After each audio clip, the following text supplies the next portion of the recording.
এখন থেকে আপনার প্রিয় সিরিয়ালগুলো ফ্রিতে দেখুন এক্সক্লুসিভলি শুধুমাত্র সান নেক্সটে। এখনই অ্যাপ ডাউনলোড করুন। আমি এখন শিওর যে ওই ফোন কলটা আমাকে ঈশাই করেছিল, তাই জন্য না আমার কেমন ভয় করছে।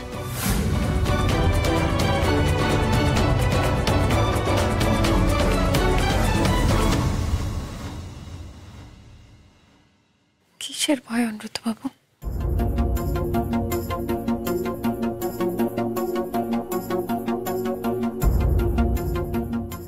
এসব ঝামেলার মাঝে আমি আপনাকে হারিয়ে ফেলবো না তো? অনেক অনেক কষ্ট, যন্ত্রণা, দুঃখ এসব পেরিয়ে আমি আপনার কাছে এসে একটু সুখী হতে পেরেছি, একটু সুখে থাকতে পেরেছি অনুরুদ্ধবাবু। আমার মনে হয় না ভগবান আমার উপর এতটাও বিরূপ হবেন। আমার বিশ্বাস আমার আপনার কাছে থাকার এই সুখটা কেউ কেড়ে নিতে পারবে না, কেউ না। আপনি শুধু একটু আমাকে বিশ্বাস করুন, একটু ভরসা রাখুন।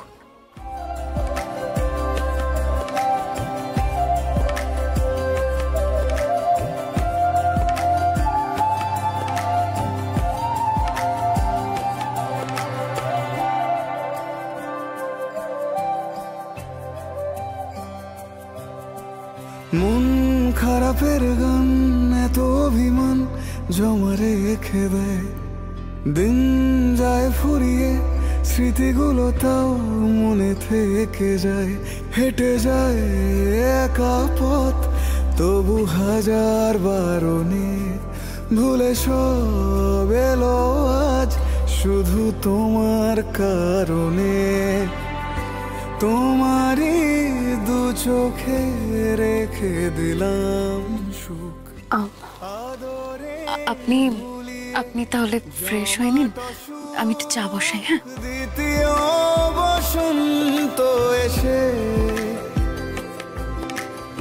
আগলে রাখুক ভালোবেসে। না, আমি তোমাদেরকে বিশ্বাস করছি, আমি তোমাদেরকে ভরসা করতে পারছি না। যা করার আমাকেই করতে হবে, বুঝেছো? দাঁড়া দাঁড়া, মা তুই কোথায় যাচ্ছিস? আমি সত্যিটা জানতে যাচ্ছি, আমাকে ছেড়ে দাও, আমাকে যেতে দাও। আমি ছাড়বো না, তুই কোথাও যাবি না। আরে মা ছাড়ো না, তোমরাও তো বুঝতে পারছো, আমিও বুঝতে পারছি যে তোমরা আমার থেকে অনেক কিছু লুকোচ্ছো, অনেক কিছু। দাদা ভাই তুই এখন ঘরে চল, তোকে এখন কোথাও বেরোতে হবে না। এই তোর কথা মতো যাবো নাকি? তোদের কথা মতো আমাকে চলতে হবে? এ কি কথা? কবে থেকে তোদেরকে বলে যাচ্ছি যে জাগৃতিকে আমি দেখবো, তোরা আমাকে কেউ পাত্তাই দিচ্ছিস না। তুই আমার কথা বিশ্বাস কর, 2-1 দিনের মধ্যে জাগৃতি এখানে আসবে। হ্যাঁ রে, আমি সত্যি বলছি। ঠিক আছে, এই শেষবারের মতন আমি ভরসা করছি তোমাদের, লাস্টবার। আমি ঠিক 2 দিন, তো আমি ঠিক 2 দিন দেখবো, 2 দিন টাইম দিলাম। তারপরে যদি জাগৃতি আমার ছেলেকে নিয়ে আমার কাছে ফেরত না আসে, তাহলে কি? আরে মা ছাড়ো না।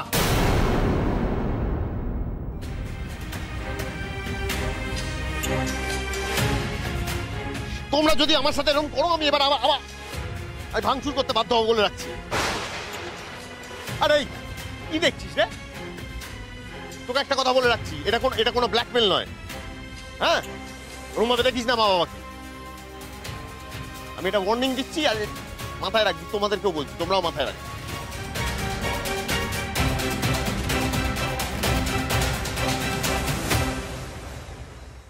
এক ছেলেতে রক্ষে নেই, আমার মেয়েটাও দোষর হয়েছে। ঈশা আমাদের সঙ্গে না থেকেও আগুন লাগানোর কাজটা ঠিক করে চলেছে। কি খারাপ মানুষ তৈরি হয়েছে, নিজের সংসারটা তো ভেঙেছেই, এখন প্রীতমকে উস্কে জাগৃতি সংসারটা ভেঙে দেওয়ার চেষ্টা করছে। হয়তো করেও দেবে। ওই সর্বনাশী মেয়ে তো কাউকে শান্তিতে থাকতে দেবে না। সত্যি প্রতিমা, আমরাই তো ওকে মানুষ করতে পারিনি না। দোষ তো আমাদের।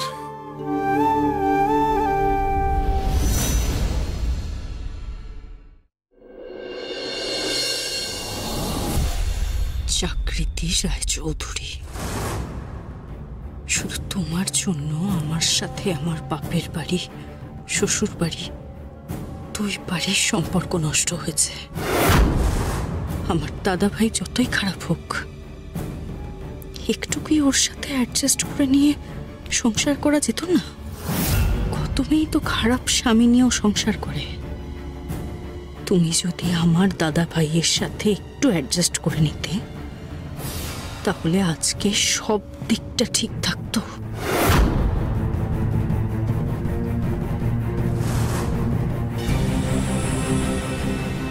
আমি যেভাবে আমার জীবনটা কাটাতে চেয়েছিলাম সেভাবেই কাটাতে পারতাম। রায়চৌধুরী পরিবারের বউ হয়েও আমাকে সেই বাড়ি ছেড়ে বেরিয়ে আসতে হয়েছে। কিন্তু তুমি ওই বাড়িতেই পায়ের ওপর পা তুলে সংসার করছো। অনিরুদ্ধ রায়চৌধুরীর মাথাটা তো ভালোই খেয়েছো। ওনাকে বশ করে ওই বাড়িতে ঢুকলে ওনার মন থেকে সেই ভালোবাসাটা মেরে তুমি সেই জায়গা করে নিলে।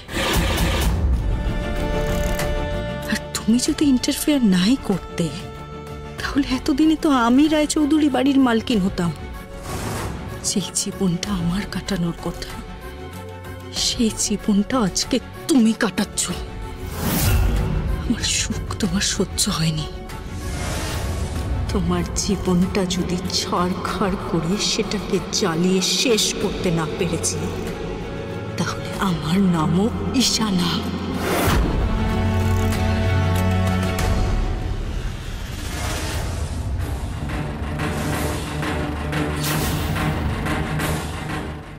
আপনি এখানে? আপনার সাথে কিছু কথা আছে।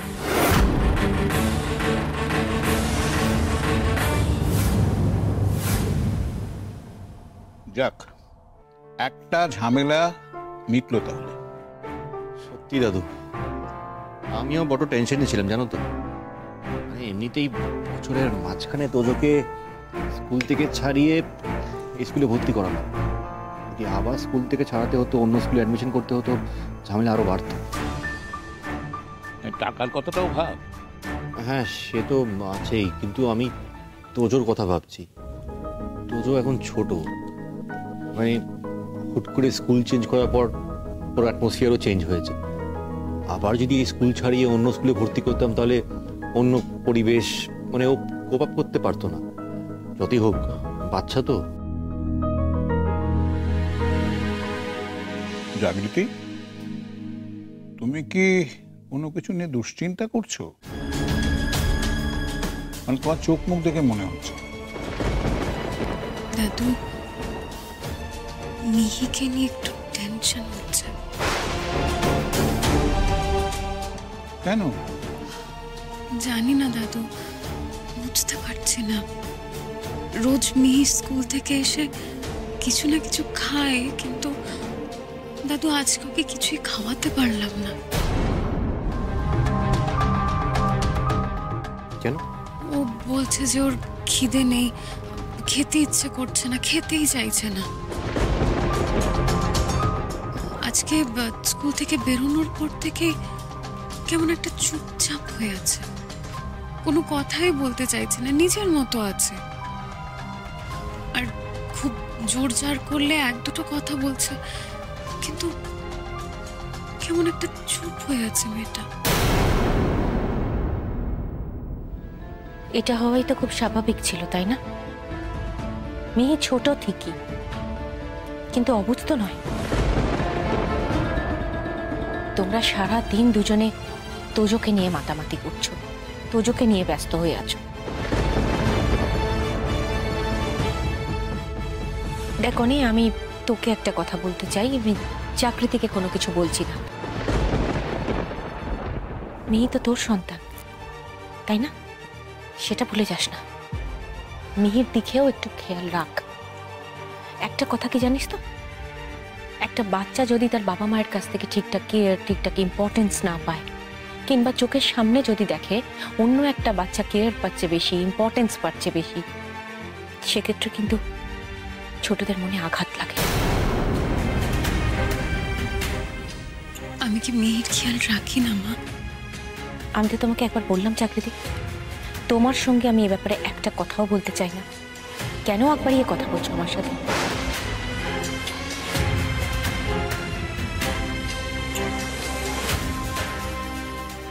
আমি বলছিলাম কি, এখন এসব কথা থাক না। আর তাছাড়া এখন সিজন চেঞ্জ হচ্ছে, হতেই পারে মিহির হয়তো শরীরটা খারাপ, জ্বর টর হয়েছে বোধহয়। বড় বৌদি, চতুর্দিকে জ্বর হচ্ছেও তো, আর মিহি খেতে চাইছে না। ও তো এমনি খাবার নিয়ে বায়না করে, তাই না? মিহি তো খেতে ভালোবাসে। জাগৃতি, তুমি একটু দেখো তো, আমার মনে হয় ওর জ্বর এসছে বোধহয়। দেখছি পিসিমণি। Good evening everybody.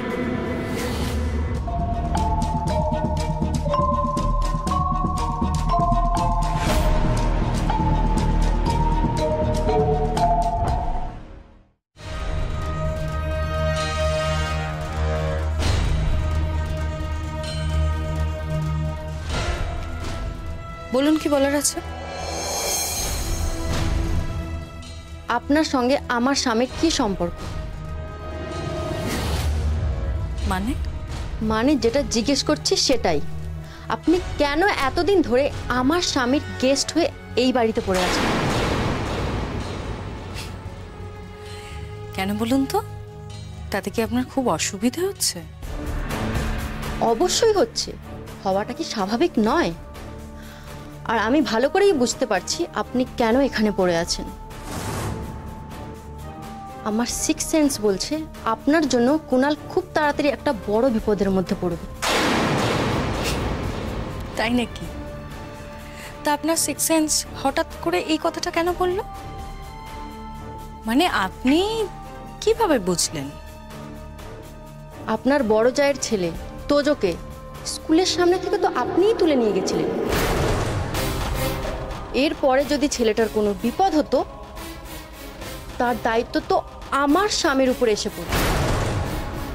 তাতে ক্ষতিটা কিন্তু আমার আর আমার মেয়েরই হতো, তাই না? এসব কথা আপনাকে কে বলল? আপনি। কি? আমি? আপনার কি পুরো মাথাটা খারাপ হয়ে গেছে? না, আমার মাথা একদম ঠিক আছে। আপনি বলেছেন মানে আপনি ফোনে কাউকে বলছিলেন। তখন আমি ঘরের বাইরে থেকে যাচ্ছিলাম, তখনই শুনেছি। এরপরে কারো পার্সোনাল কথা যদি ভুলবশত আমার কানে চলে আসে, তাতে তো আমার কোনো দোষ নেই। আপনার কথা শুনে মনে হলো পরবর্তীতে আপনার অনেকগুলো প্ল্যান রয়েছে। সে আপনি যা খুশি তাই করুন, আমি আপনার লাইফে ইন্টারফেয়ার করতে চাই না। কিন্তু প্লিজ আমার স্বামীকে ছেড়ে দিন, ওকে আর কোনো ঝামেলার মধ্যে জড়াবেন না। আপনার সব কৌতূহল আমি মেটাতে পারবো না মিসেস। আমি কি করছি, কেন করছি, সেটা শুধুমাত্র আমি জানি। হ্যাঁ, শুধু একটা ব্যাপারে আপনি নিশ্চিন্তে থাকতে পারেন। দেখুন, আপনার স্বামীর যদি কিছু হওয়ার হয় তাহলে সেটা লাভই হবে, ক্ষতি কিছু হবে না। আপনি এখানে আর কতদিন থাকবেন? খুব একটা বেশি দিন নয়। আমার কাজ প্রায় শেষের দিকে। আমার কাজটা হয়ে গেলেই আমি এখান থেকে চলে যাব, খুব তাড়াতাড়ি। So relax and no more tension.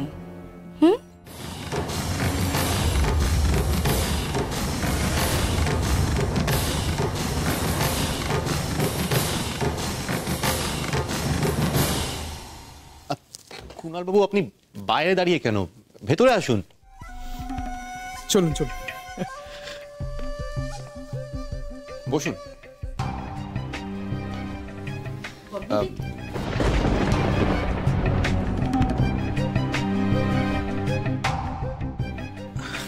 Madam বোধহয় আমাকে খুব একটা পছন্দ করেন না। না না সেরকম কোনো ব্যাপার নেই, আসলে মায়ের শরীরটা খুব খারাপ তো, উনি অনেকক্ষণ ধরেই ভাবছিলেন উঠবেন, তাই এখন উঠে গেলেন। আপনি বসুন না, একটু চা খাবেন? না না, চা খাবো। তাহলে একটু কফি করে দিই। চা কফি কিচ্ছু খাবো না, একটা দরকারি কাজে এসেছি। আপনি বসুন। হ্যাঁ আপনি বসুন, আপনি বসুন। আরে বসুন না, ফর্মালিটি করছেন কেন? বসুন বসুন। হ্যাঁ, যেটা বলছিলাম আর কি, আজকে তোজো স্কুল থেকে ফিরে আপনাদের কিছু বলেছে?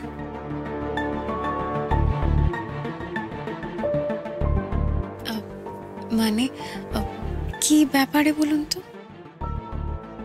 মানে তোজো স্কুল থেকে ফিরে আপনাদের কাছে কোনো অভিযোগ করেছে? মানে স্কুলে কোনো সমস্যা? না না, কোনো সমস্যা হয়নি। ইনফ্যাক্ট তোজো তো বললো যে টিচাররা নাকি ওকে হেল্প করেছে।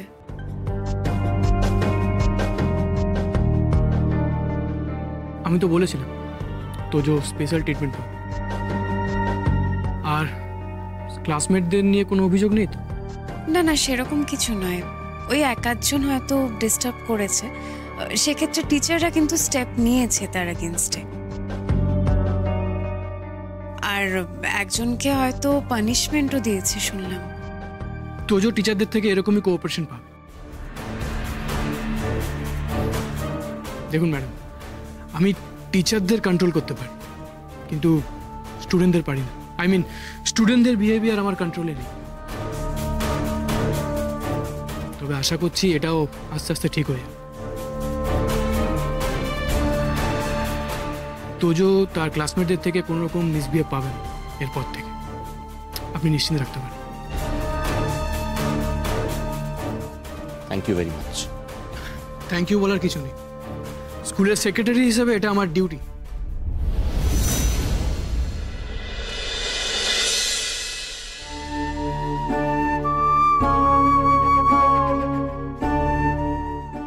কি গো, এখনো জেগে বসে আছো? ঘুমাবে কখন?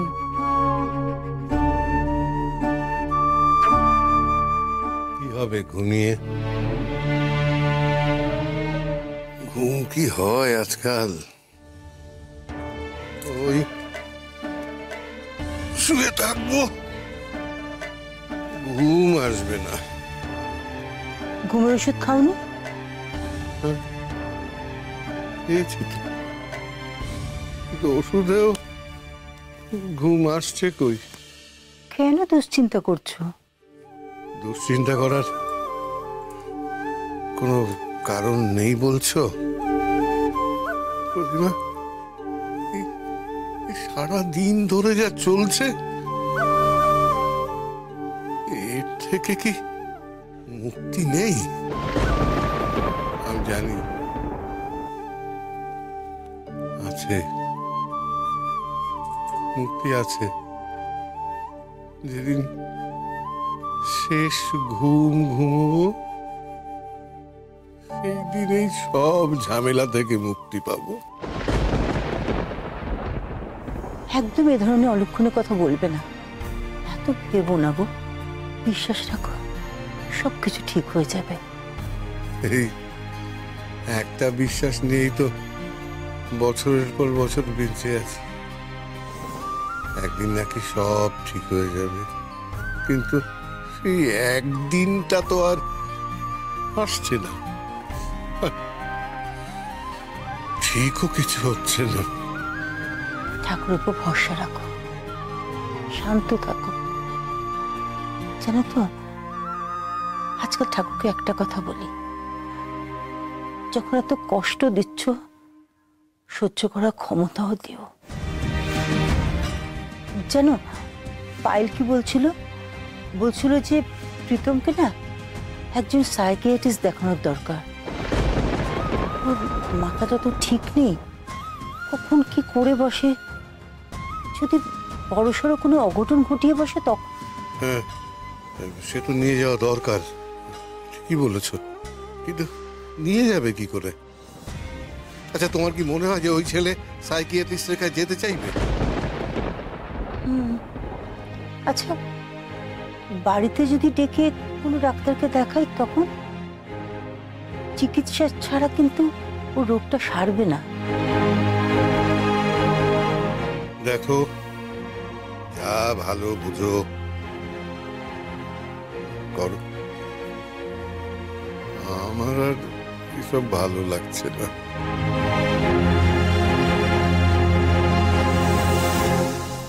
অনিরুদ্ধ, যেটার জন্য এসেছি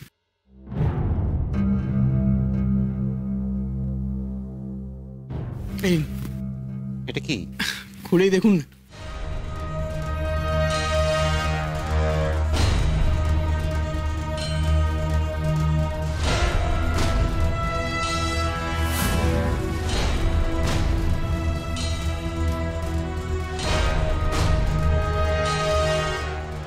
এটা তো ওয়ার্ক অর্ডার। হ্যাঁ,